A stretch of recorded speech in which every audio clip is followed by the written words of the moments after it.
समास का आज मैं छोटा सा वीडियो बना रही हूँ।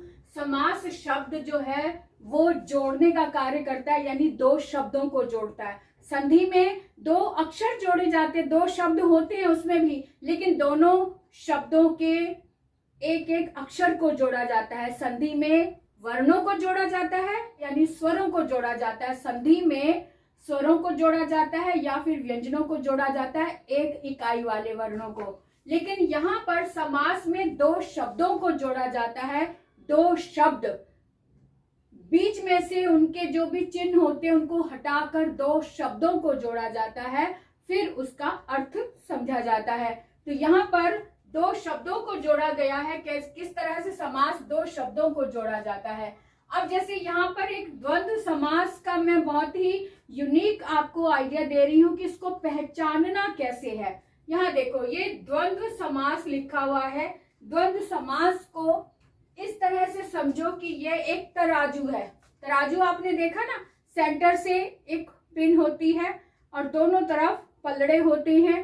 दोनों तरफ जब दोनों बराबर होते हैं तब वो तौल पूरी मानी जाती है। यहाँ पर भी ये द्वंद्व शब्द जो है ये तराजू के दो पलड़े हैं, और जो सेंटर में जो ये बिंदी होती है, आधा न फिर या फिर अनुस्वार जो ऊपर होता है बिंदी, वो सेंटर है, वो सेंटर पॉइंट है। अब ये दो पलड़े हैं, दोनों पलड़े बराबर होते हैं। तराजू के दोनों पलड़े बराबर होते हैं।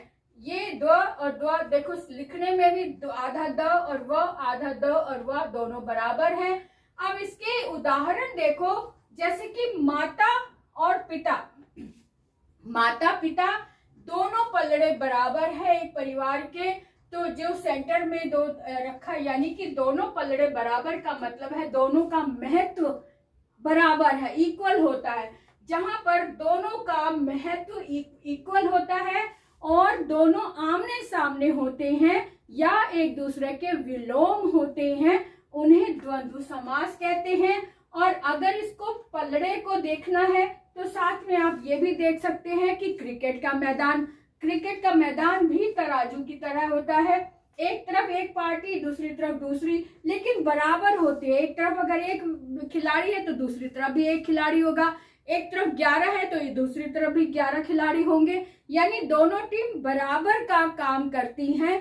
किसी का भी अधिकार या फिर महत्व कम या अधिक नहीं होता। जहां पर दोनों पलड़े बराबर होते हैं वहां पर द्वंद्व समास होता है, वहां पर द्वंद्व समास होता है। लेकिन यहाँ पर दोनों शब्दों को अगर हम विस्तार से देखें या फिर इनका विग्रह करें, तब और, तथा या फिर अथवा लगाकर इन शब्दों को तोड़ा जाता है या फिर उनको विस्तार से देखा जाता है या फिर विग्रह किया जाता है। उनका जब विग्रह होगा तो माता और पिता, माता तथा पिता, माता या पिता, माता अथवा पिता, इस तरह से शब्दों को लगाया जाता है और जोड़ा जाता है। तो ये है द्वंद्व समास। आज आपको बहुत ही अच्छे से समझ में आ गया होगा। मुझे कमेंट करके आप जरूर बताएं कि आपको कितना समझ आया। आज के बाद आप कभी भूलेंगे नहीं, ये मेरा वादा है।